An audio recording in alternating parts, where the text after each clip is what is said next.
take za su welcoming naka, sai kaga sun ce maka welcome wane let's get you started with your new Mulabux account. To farko the next thing shine step na gaba su ce read the following disclaimers before proceeding. Waɗannan bayanan masu muhimmancin gaske ne wanda suke son ka karanta kafin nan ka ci gaba. You understand? A lokacin da kake business da su za su tabbatar maka da suna da garanti na komai na abin da ake a wannan business din. Don haka babban abin da ba sa so shine kada ka ringa yawan ruruta abin da baka fahimce shi ba, ko kada ka ringa yawan faɗe abin da baka tabbatar da shi ba. Wasu zaka ga suna cewa scam ne, ƙarya ce, wannan Mulabux din ma wani har ya je ya hau Facebook ko ya hau YouTube ma ya yi ta faɗe bayan ko ba shi da tabbaci akan haka. Don haka abu na gaba shine za su nuna maka cewa kai tsaye su kamfani ne waɗanda suke da garanti da duk abin da suke gaya maka. Na biyu, idan har kai ka san cewa duk wani abu na rayuwa na kamfani nan ba ka musu uzuri ba, to kada ma ka fara. Shine za su turo maka wannan texting. Abu na gaba kaga shine aka ce na uku ma sai suka ce to prevent abuse of our services you must pay a subscription fee to join. Da haka akwai wasu abubuwa na dalilai na uku wanda za su don ka zama memba cikakke dole ne ka biya kuɗin subscription na plan. Ka zaɓi plan guda ɗaya daga cikin plan guda uku da ake da shi, sai ka zaɓa sai ka yi. So suka ce delete my account, I don't think I want to join. Idan har ka tabbatar abubuwan da zaka faɗa ɗin nan ba ka da garanti, kai bakinka yana da faɗe-faɗen da abun da ma baka tabbatar da shi ba, sai suka ce kar ma ka fara. Delete my account. Kaga tun da ka yi rijista sai ka yi deleting accountinka. Yiwa to kada ka manta abin da za ka yi na gaba shine idan har kai click on I am ready to join and subscribe. So let's get started. Abinda za su gaya ma kenan.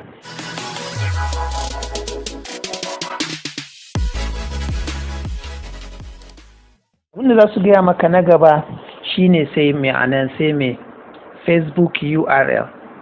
Shi Facebook URL din nan Facebook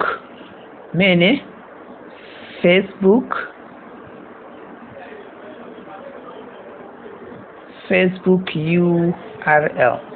Za ka je ka kwafi wannan Facebook URL ɗin.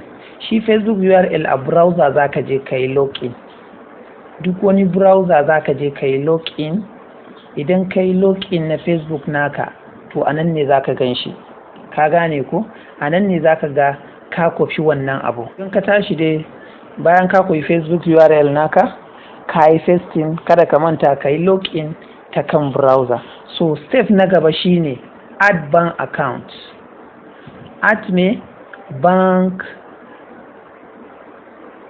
Bank account. Kaga za ka yi adin bank account ɗinka ne.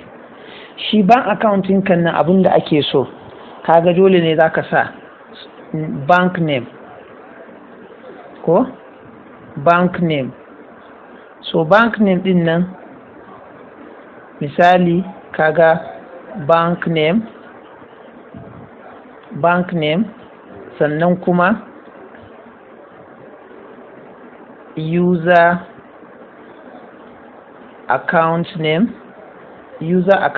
sunanka kenan, dole ne ka sa sunanka full idan guda uku ne ma ka sanya su, sannan sai account number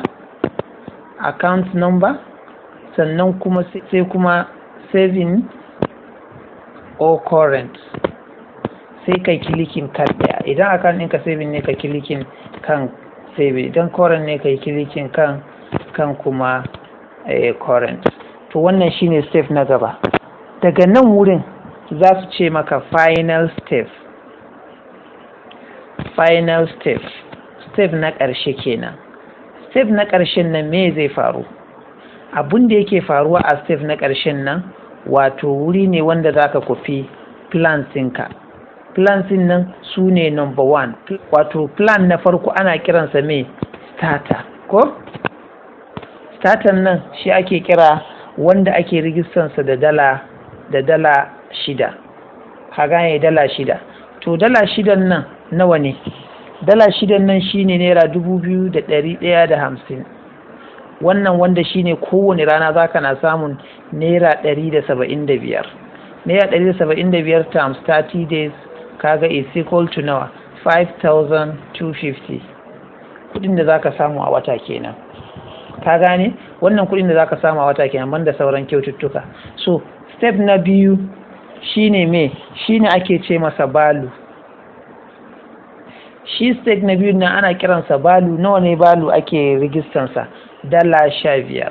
Kaga USD 15, dala 15, $15. Shi $15 is equivalent to 5,250 shine a naira kenan idan ka combatin nashi. Don haka idan ka combatin wannan kowane rana zaka na samun 350 ne. 350 sau kwana 30 in ka lissafa zai baka kusan 10,000 da wani abu plus ko. To wannan shine abin da zaka samu a ƙarshen wata. Sannan na gaba shine me ake kiransa? Shine ake kiransa na uku, plan na uku shine ake kiransa Deluxe. Deluxe na rijistan sa 25 USD ne, $25 ne. $25 is equivalent to 8,750 naira. Shine kudin rijistan da zaka yi wannan plan din. To idan kowane rana zaka na samun naira 600 da naira 12 ne har da $5 times kwana 30 nawa zaka samu? Kaga is equal to kusan naira 18,000 plus ko abinda zaka na samu a kowane rana kenan 18,000 plus ne. To wannan shine plan din da ake ce maka idan ka dauka zaka dauki ɗaya ne ka biya ka yi subscribing. Idan ka zo ga plans din kamar haka, misali idan kana son ka kalli plans din nan kaga zaka gansu irin haka ne. Ka gan shi nan an ce ma final step. Final step shine subscribe. Subscribe din nan ana son ka yi subscribing ko idan ka tashi sai ka yi subscribing. The final step subscribe, ma'ana ka yi rijista kenan ka biya kuɗi bayan ka kammala cike-cikenka. Domin wannan duk cike-ciken ba shi bane abin da ake son ka sani. Wannan abin shine sai ka zaɓi ɗaya daga cikin waɗannan.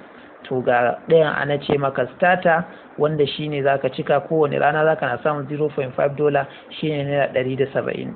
Na biyun kuma shine wanda aka ce maka $5 wanda $15 shine balu kenan wanda ka gan shi nan zaka na samun naira 350 $1 kenan a kowane rana. Na gaban kuma kaga shine wanda aka ce maka zaka na samun $1.75 shine wanda zaka yi masa rijista da naira nawa, naira 8,750 wanda zaka na samun naira 612. kaga wannan shine abin da zai faru.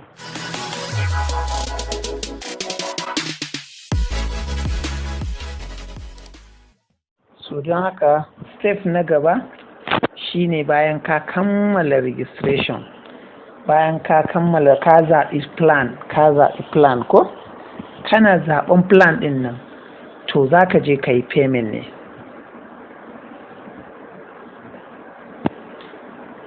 Sai payment da ka zaɓi plan ɗin kaga za ka je ka biya. To a ina za ka biya? Inda za ka biya shine ga wurin da za ka danna ka biya nan. Za su atake company za ta ɗauke ka ta kai ka wurin da account number su yake. Za su baka zaɓi guda biyu. Zaɓi guda biyu nan da za su baka shine wanda za ka zaɓi zaɓi ɗaya sai ka danna ko subscribe to what? Subscribe by paying directly via the company's account. Ka gan shi? To don haka idan ka zo za ka ga wannan accounting shine accounting company, Guarantee Goals Company, bank name Zenith Bank PLC.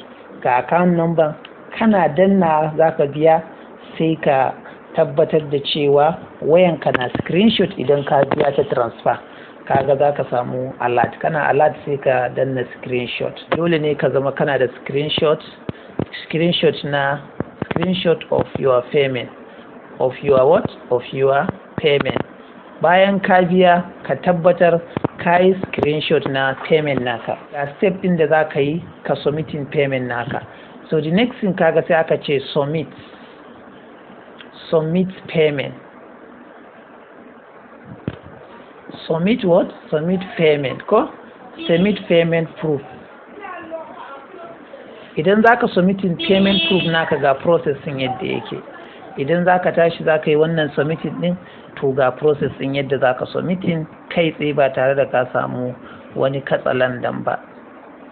To idan ka tashi sai ka zo kai wannan abun, daman za su nuna maka wannan abun sai ka ce nothing to be worried about, let us have you activate your account. Domin in ka submitting ne za su activating maka account, you need to call or you don't need to call. Aka ce ba a bukatan ka yi kira ko kuma ka yi email din su, just answer the question below correctly and get activated.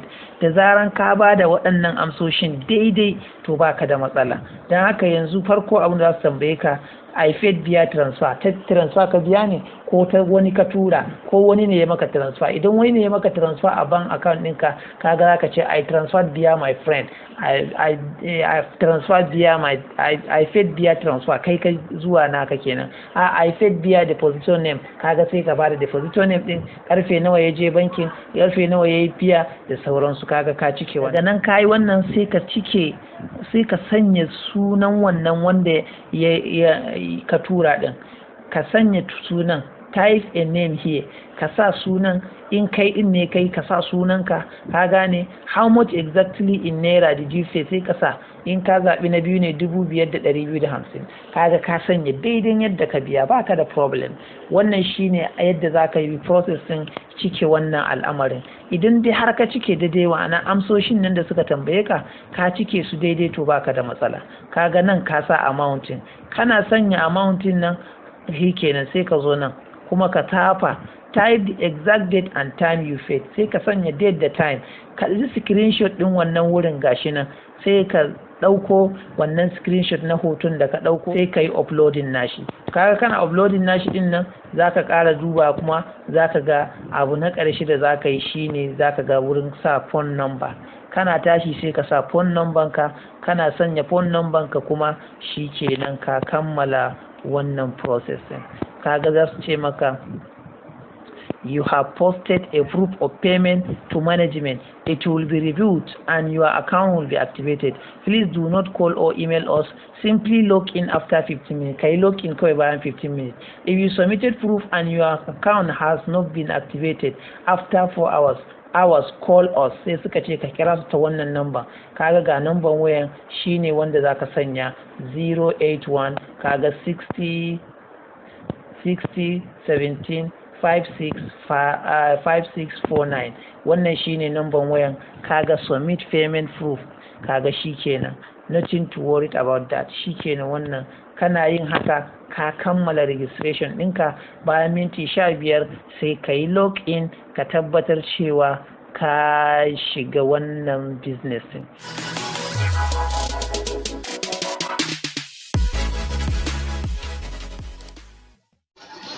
So wannan step din abinda ake so ka gane shine step na biyu da ake wannan payment din shine kai tsaye zaka ga e-payment, subscribe via e-card and P. Wannan wurin da zaran karin na zaka yi subscribing ta wannan e-card din nan, to agent nasu ne zaka samu. Agentin nan zaka ga an jera masu sun kai mutum 5 ko 7, wanda sai ka zaɓi ɗaya daga cikinsu ka yi masa magana, an ce ka kira shi ko ka masa ta WhatsApp. Wato wannan ya mafi sauki, ya fi kuma daɗi. Nan take rijistan ka zai shiga, because mutum da mutum ne ka yi masa rijista, wancan kuma kai da kamfani ne, kaga sai wani customer care ya yi reply naka. To wannan kai tsaye yana da sauki idan ka ce za ka bi wannan hanyar, domin agentin ne za ka yi magana da shi sai ka tura masa payment. Kaga idan ka lura, in ka selecting nashi da zaran ya turo ma payment pin card din da kuma asalin number din, to zaka zo ka ga wurin da zaka sanya shi. In ka zo kai log in ka ce subscribe via e-payment, za su kai ka wurin da zaka sa numbobin da wancan din ya baka, da pin din da kuma wannan asalin kofin code da pin duk za a baka. Kaga da zaran ka sanya ka gama register. Shine yadda za ka yi. Ga waɗanda ba su fara ba, ka yi ƙoƙari ka duba wannan link ɗin, shine click link ɗin da za ka yi clicking. Ka yi clicking kan wannan link ɗin, ka kwafi wannan mulabux.com/IB/R2A Y, sai ka kwafa akan browser naka, ka ga cewa ka yi register kai ma ka fara a yau ɗin nan. Har ila yau ni ne dai naku Mustapha Shikar, mu huta gajiya.